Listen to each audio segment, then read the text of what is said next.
Hello, I am back, and as you can see I have scaled up. This is now a 30 by 30 canvas rather than a teeny weeny one. And the first thing I'm going to do is just take this lovely tissue paper and I'm just going to lay it over half my canvas. I'm going to do kind of a big floral textured thing here, and then this I want to kind of keep relatively blank, but I'm just literally going to take my Winsor & Newton Daliahs matte medium and a nice big brush, paste it over the canvas. And then I am going to put my tissue paper more than halfway down because I don't want it to show, the join to show. And the wrinkles are absolutely fine, there's plenty of wrinkles in there, that just provides a bit of texture. And the next thing I'm going to do is just going to wet my canvas with some spray and add some gesso.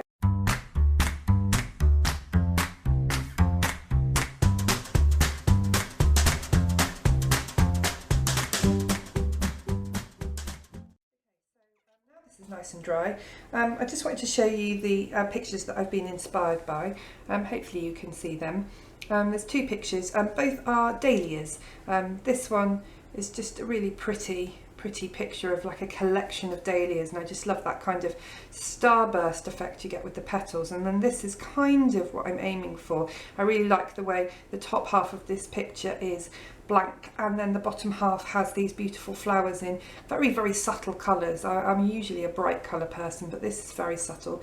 I'm going to attempt to get that kind of subtle colour, but I just think they're both really pretty photographs. So this is kind of what I'm aiming for, and I'm going to sketch out roughly where I want my flowers to be before I start doing anything.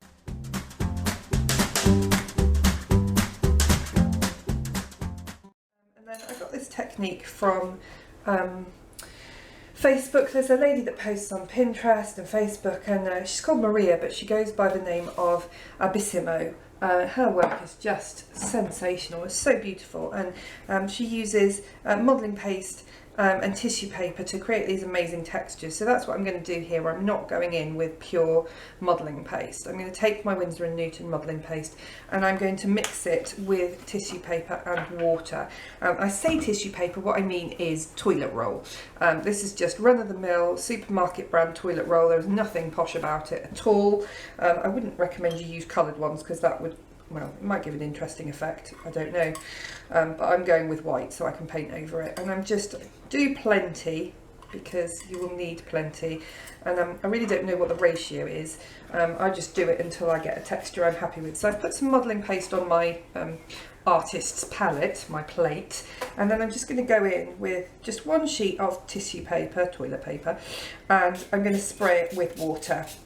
I'm just going to spray plenty of water on it, and then I'm going to smush it around together. I would recommend using the water because otherwise the toilet paper gets quite lumpy, and although you want to create a more textured modelling paste than you have got at the moment, you don't want big lumps in your modelling paste. So you can see that the modelling paste has got a bit of a fibrous effect to it, and you could add it like that, it is a nice effect, but I want to keep going with that.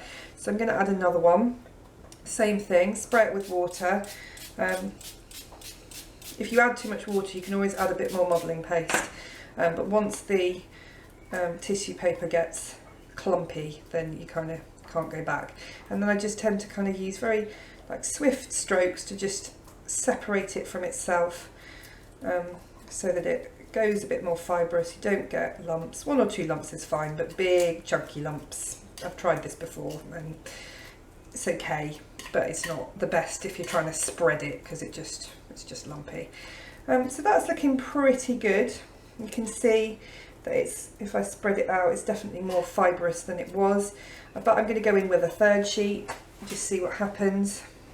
I've done this before once, and I did sort of 3 sheets per 3 scoops of modelling paste, and that seemed to work quite well for what I wanted. You could still spread it, but you did get this really nice fibrous texture. So don't be too too posh about it, go in with your toilet paper, and you can see there that's now looking much more fibrous. And you do need to add the water. I've tried doing it without water and you just get a really clumpy ball. It's just too thick to spread at that point. So I'm really happy with the consistency of that. So I'm just going to apply it onto my flowers, and I'm going to do the underneath flowers first, because then you cover them up with what goes over the top essentially. So I'm just going to kind of roughly put in my flowers there, and then you've got to kind of pick a starting point in some ways for where you want the middle of your flower to be. And I'm just I'm gonna go in from the outside in and just make marks, petals, with my spatula. And you can see I've got a really big kind of clump of it in the middle, and that is okay. You've made some marks there, just move it around. It is, because it's now quite thick, it is quite easy to kind of get marks into, and you can just, I'm really liking the way the middle of that flower is actually, you can make marks in it really quite easily. You just kind of keep flicking around with it until you're happy with it, and it makes quite sturdy edges as well. And you want the modelling paste to be quite deep as well. The next step that we're going to do requires you to have some good kind of grooves in there. I have tried it before without using quite as much, and you just don't get as good an effect. So just spread it on, and then make your marks in it. Try and get marks that look a bit like petals, and you can do whatever pattern you want really, but I'm going for petals. And then I'll just keep going. I'll speed up the video because I'm running out of things to say, shockingly, and you can just watch me work.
This now it's completely dry. My mother-in-law commented that it looks a bit like royal icing, which is true, it does. It's got quite a spiky texture to it. Don't know if you can see that on the camera, but it's got, yeah, spikes. And now what I'm going to do is I'm going to come in with some Crafts Artiste acrylic paint. So at this point in the canvas I was intending to add colour in by using brushos, which are those highly pigmented watercolour powders. But when I started adding them in, it was just becoming obvious that the colours were just too bright and too garish. I wanted a really soft, delicate look to this canvas, and I just wasn't getting it. I tried adding water, I tried dabbing off some of the colour, and it was just way too bright. And I could have edited out this part of the process, but actually I've redone quite a lot of bits of this and repainted and tried again to get the delicateness that I wanted to. So I've left it in because I think it's important to show that actually as an artist you rework things over and over to get the look that you want, and you shouldn't be scared of doing that. It's all just part of the process and part of the creative kind of structure of things.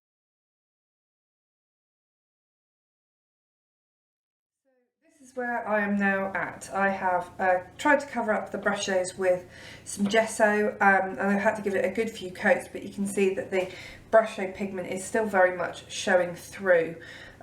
So I'm now going to go in with some acrylics, and I'm going to use, I've got a round brush, small round brush to do like the petals, and then I've got two very small brushes where I'm going to kind of emphasise kind of the bottom of the petals, and I'm just going to paint away because this video is getting quite long already, so I'm not going to explain my process too much. I'm just going to get on with it and we'll see what happens.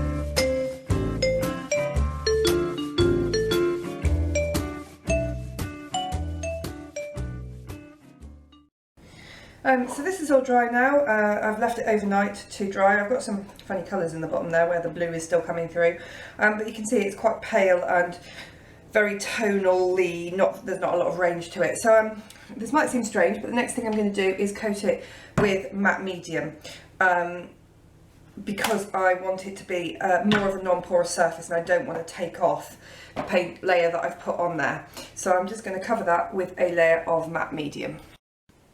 So the reason I've given it a coat of matte medium, which is now mostly dry, is because I'm going to go in with some metallics, and the reason I need the matte medium is to do the next technique, which is I'm going to paint over some of this and then wipe a lot of the paint off, and what will happen is the paint will stay in the lowest points of the picture where all the texture is.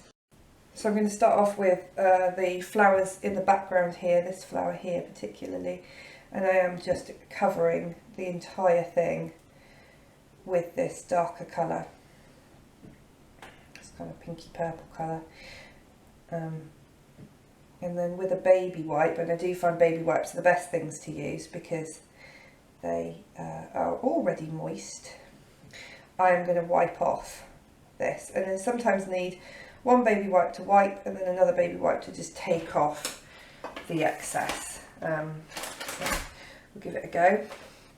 So while the paint is still wet, you then wipe off. It does seem quite wasteful, but it's a really good technique when you have lots and lots and lots of texture, because you can see actually a lot of that paint has stayed in all the nooks and crannies, but you've got the highlighted bit at the top. And then I'm just going to add a little bit of pearl to this. I don't have metallic white, but I have pearl. I'm just going to take a little bit of that and just add the pinky purple to it. And a little bit of water.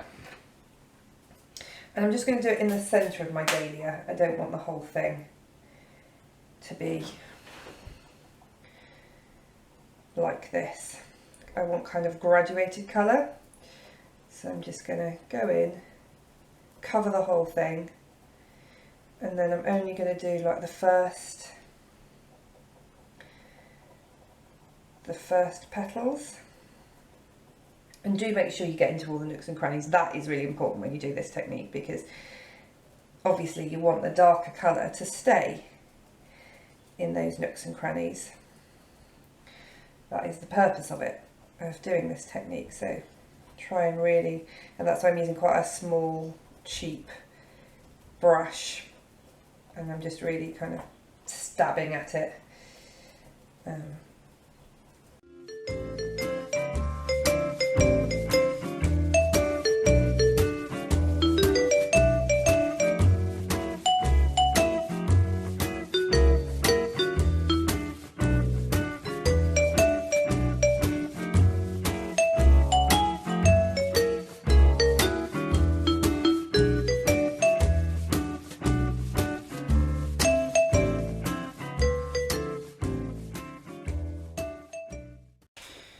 Okay, so I've done all the flowers now, that's how it's looking. So this definitely needs to dry, probably I won't come back to it until this evening. But hopefully you can see kind of the shimmeriness to it. This is just another layer, I'm going to keep working into it, so I'll come back later. So I am just going to come in with some darker purples. I'm going to try and be a bit more abstract about it and not kind of be quite so blend it quite so much. I'm just picking up the colour off my palette and just really kind of going for it, particularly kind of around the centre. I want it to be a lot darker, and I was aiming for kind of more light colours, but it's not really working for me, so I'm just going to go with what works for me. So I'm loading my brush up quite a lot. I'm just trying to add some shadows, particularly in the centre, and try and give a more impression of kind of curled up petals. I've gone in with some purple and now I'm just coming around with some white and just kind of trying to lighten up the edges, so you get that effect of like a dark middle.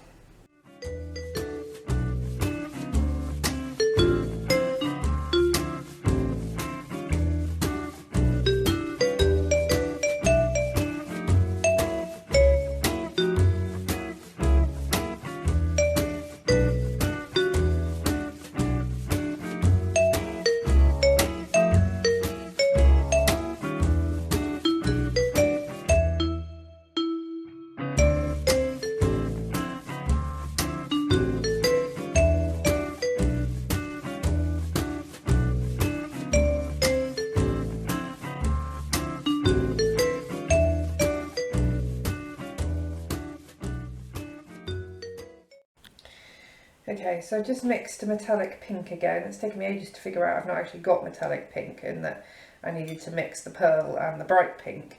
And I'm just going to kind of come in and highlight the kind of raised portions of this, and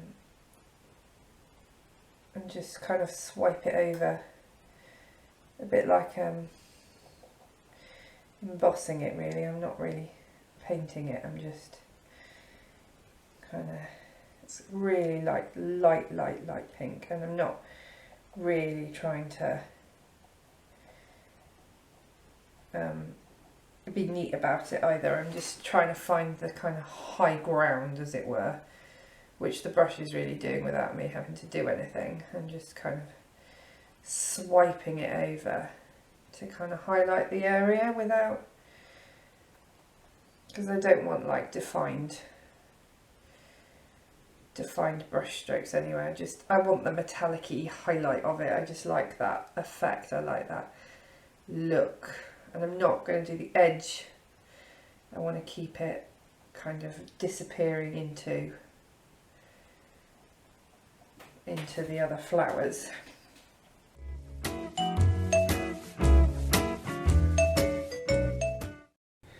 Okay, so this is what it looks like this morning. It's nice and shimmery. I think that this flower could do with a bit more kind of tone to it, and I think that this one and this one and this one need some more kind of gold added to them, and the leaves are looking a little flat, and I don't want to go overkill on the gold here because they are quite a nice kind of tonal colour. I like the way they're going at the moment, so I might mix some of the metallic antique gold with some of the pearl, just to lighten it up a bit.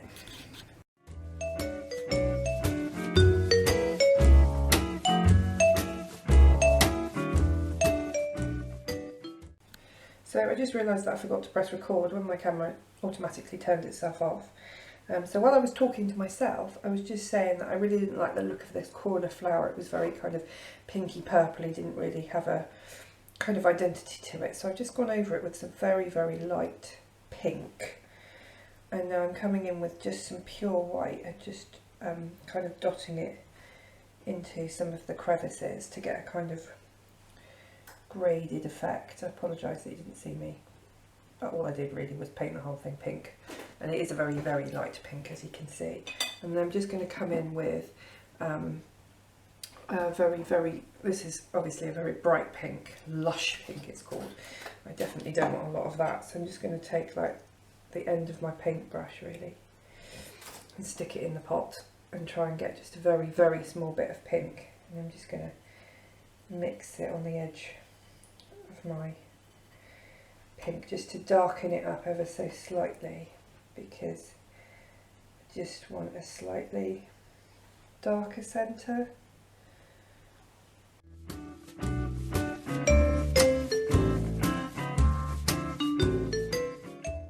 So I'm just coming in with these these leaves now, and they are quite flat, they're looking quite chalky. The good thing about the metallic paint is that it adds a shine back into them and a dimension back into them.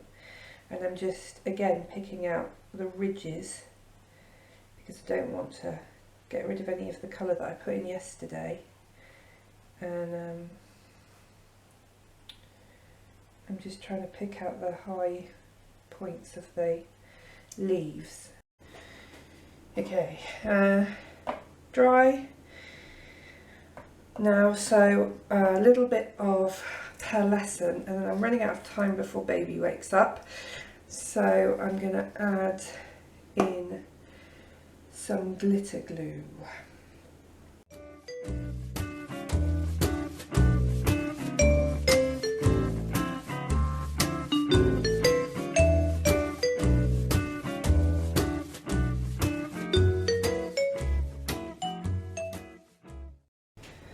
Okay, so my glitter glue is dry and it's looking okay. I don't think this is ever going to be a canvas that I really love, but you know, I will, I'm sure somebody will like it.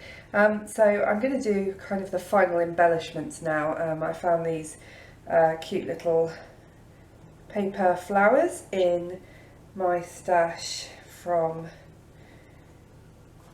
there we go, I'm just trying not to line those up. They're from Hobbycraft, and I'm just putting them kind of here and there. Put one down there. I'm creating a very diagonal line. I've got like a visual triangle down here, but I've also got a visual triangle going up there, and then I've got a very strong diagonal line that I'm creating with that to kind of move your eye around the photo. I quite like those, and I'm going to add in some little pink ones as well.